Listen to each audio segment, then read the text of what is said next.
Mellow greetings, everybody. My name is James. I am from the internet, and today we are going to be talking about the value of a human life.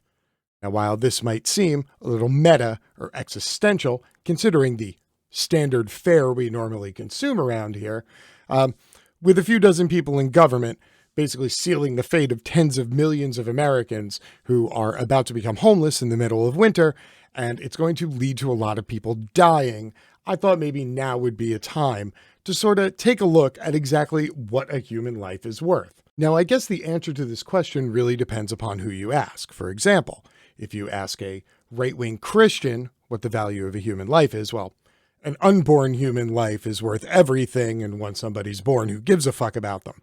Meanwhile, there are certain industries that literally have formulas for determining the value of somebody's life or even years of somebody's life. When you get exonerated for a crime and you've been in prison for 20 years.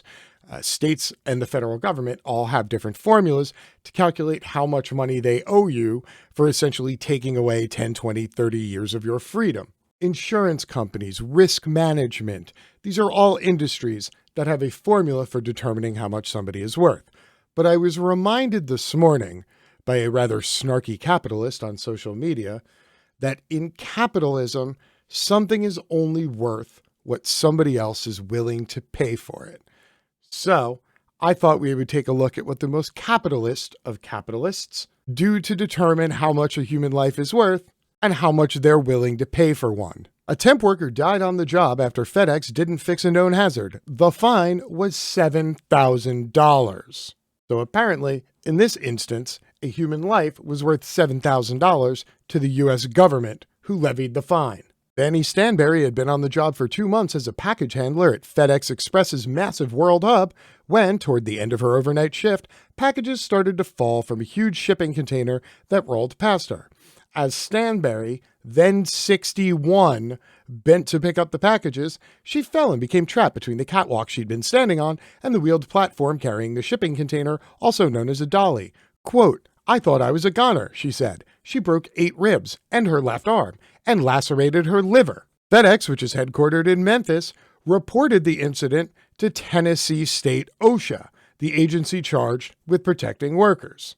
So OSHA is an oversight agency that sees to workplace safety, training standards for different industries, different job sites, different buildings and types of work. Essentially, they put out the guidelines that force your employer to employ minimum safety standards versus making you do shit in an even more haphazard or dangerous manner to expedite a process and extract even more wealth from your labor.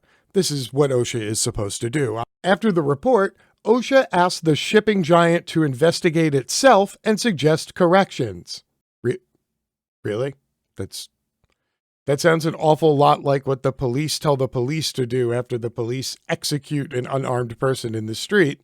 So I'm not feeling very positive as towards which way this is going to go. FedEx told OSHA it would train employees on safe work methods, and the agency declared the company's response sufficient and closed its case. Nearly 3 years later, a strikingly similar incident at the same location claimed the life of Duntate Young, a 23-year-old temporary worker who'd been on the job just shy of a month. Like Stanberry, his job was to unload packages from shipping containers pulled by motorized tugs. A worker had closed but didn't lock the vinyl door of a container, a practice that was common. When packages fell against the door, it swung open, hitting Young in the back of the leg. He fell chest first into a metal pole. The church musician, devoted father, and rapper was pronounced dead at a nearby hospital. Workplace safety incident. That's what these get called. We don't call them somebody got killed at work. We don't call them minimum safety standards weren't enough to keep this person from dying at his job. No. Oh, hold on. We're going to investigate ourselves and see maybe if we could have prevented this, just like we did 3 years ago.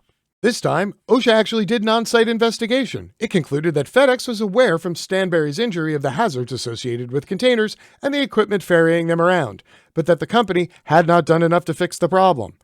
FedEx, whose annual revenue topped $75 billion, was fined $7,000. That's not a typo. I actually scanned through to check. The fine was levied for failing to provide a workplace free from recognized hazards that were causing or likely to cause death or serious physical harm to employees. The penalty was later reduced to $5,950 after FedEx provided OSHA with a list of measures it took to prevent similar incidences. Imagine being the government agency responsible for dictating workplace safety, reviewing somebody's death, and after somebody dies, you issue a statement that says those people failed to provide a workplace free from recognized hazards that were likely to cause death, and then fining somebody $7,000. This is what your government thinks you are worth if you are a poor worker who does a job that doesn't have a specific set of skills that are required through education. This is your value. $7,000. As FedEx faces what is its busiest season ever, with delivering holiday packages and COVID-19 vaccines around the country, experts say what happened to Young and the citation that resulted raise key questions about the company's safety practices. Gee, no shit, you think? Quote, the fact that this similar circumstance ends up in fatality several years later just shows how inadequate the investigation and follow-up was into the previous incident. If you make $80 billion in revenue and one of your workers dies and you're fined $7,000, is there any incentive whatsoever to keep other employees from dying? I mean, $7,000 is a pretty paltry sum. That's roughly the price of a 7-year-old Hyundai with 100,000 miles on it. Workers interviewed said they were pressured to work faster than they felt was safe and that the training they received, if any, bore little resemblance to what they actually did on the job. Quote, a lot of stuff they just overlook because everybody is just trying to rush to get through, said a former FedEx employee who was packing shipping containers at the hub the night Young was killed. FedEx's data shows the rising hazards to its workers. The number of fatalities at FedEx locations increased from 7 in 2017 and 2018 to 10 last year. Meanwhile, its rate of time taken off after non-fatal traumatic injuries rose 28% in North America. That is a considerable spike of people who are getting horribly injured or maimed at work. Now, if you remember earlier, I told you about the shitty capitalist who was telling me that something is only worth what somebody will pay for it. So it's interesting to note that FedEx had specifically picked Memphis because labor was so dirt cheap, and all they had to do was offer slightly more than the minimum or the standard for that area, and people would be lined up 12 deep to come work for them, even if somebody occasionally died or got maimed on the job. It's just next man up. It's like the coal rush in West Virginia and Pennsylvania. This is exactly the same shit. 1 in 6 Memphis metro area workers labor in the logistics industry, and FedEx is the industry's giant with 30,000 employees in the region. More than a third of them work at the World Hub, which is next to the Memphis International Airport. The company's name is on the outside of the stadium where the NBA's Memphis Grizzlies team plays. The FedEx Institute of Technology is the school at the University of Memphis, and the World Golf Championship FedEx St. Jude Invitational is played right down the road from where that hub is. So it's safe to say that FedEx has paid for the privilege to have dibs on local worker human lives at a very low cost. This is the brief intermission and part of the show where I wanted to remind you that FedEx's stock, since all the markets tanked in March when the COVID lockdowns first hit, has gone from $90 a share to $260 and change, an almost 300% increase in under a year. They're making a lot of money. The logistics industry, which plays an essential role in the nation's economy, can be dangerous. Of the major occupational groups, transportation and material moving has the highest number of fatal work injuries and the second highest rate of fatal work injuries, according to the Bureau of Labor Statistics. Yeah, you know who isn't even in the top 10 of most dangerous jobs? Being a cop. Oh, sorry, that's for another video. I was thinking ahead.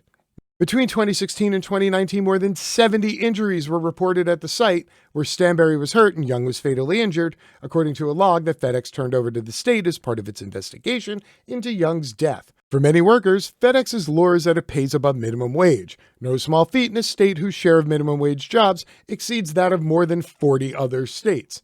In Memphis, 1 in 4 black residents live below the poverty line, but fewer than 1 in 10 white residents live below the poverty line. So you can see how the draw is real. So if you're sitting around and you're wondering, how the hell does somebody get mangled at work and then somebody else in the same neighborhood the next day goes, woohoo, they hired me. You literally got the job to replace the guy across the street who just got crushed and had to have a leg amputated. Why would people do that? Because when you live in abject poverty and very little opportunity to accumulate capital, and some opportunity presents itself, no matter how dangerous it is, you're going to take that opportunity. And I think FedEx might be painfully aware of the fact that that is exactly what they are doing. Stanberry, who like many of the hub employees is black, was working at the Food Right in Somerville, Texas, about 40 miles east of Memphis, when she met a FedEx recruiter. After 2 years at the grocery store, Stanberry was still making minimum wage and didn't have any benefits. Yeah, that's right. FedEx had people crawling around Memphis looking for black people at jobs going, oh, well, it looks like you're one of those black people who likes to work and have a job, so why don't you come to work for us? Because we like people who want to work really hard. Look, we'll even pay you a little more money than they did. Surely that will be enough to entice you to come and work at this dangerous ass job where we don't give a fuck about you. So she quit the store and joined FedEx as a part-time employee where she'd earn just over $11 an hour and have health insurance. Stanberry worked in an input area. Massive aluminum shipping containers are unloaded from planes and are loaded onto dollies, which pull them up to one of several lines in the input area. Massive aluminum shipping containers are unloaded from planes and are loaded onto dollies, which pull them up to one of several lines in the input area. Stanberry stood on a graded catwalk just inches from the shipping containers in the tug. Her job was to take packages out of the containers and place them on conveyor belts. Quote, "You gotta be fast when you take the packages off," she said. "I just wasn't fast like I should have been. I did it as fast as I could for somebody my age."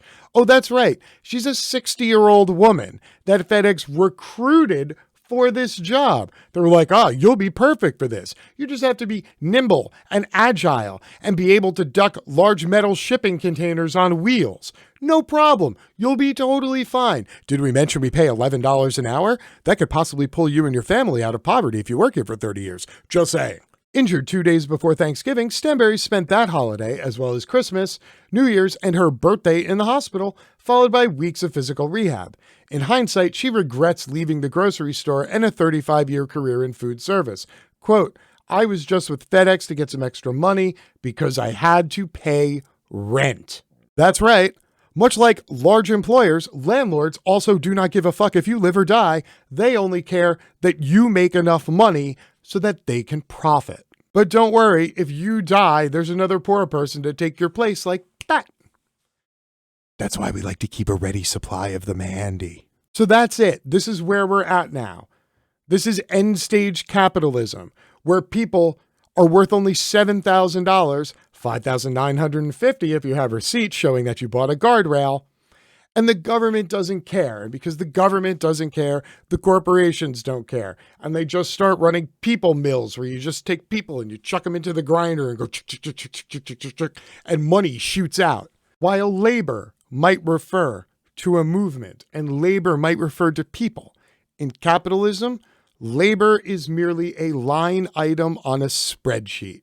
My name is James. I'm from the internet and I'm out. Peace.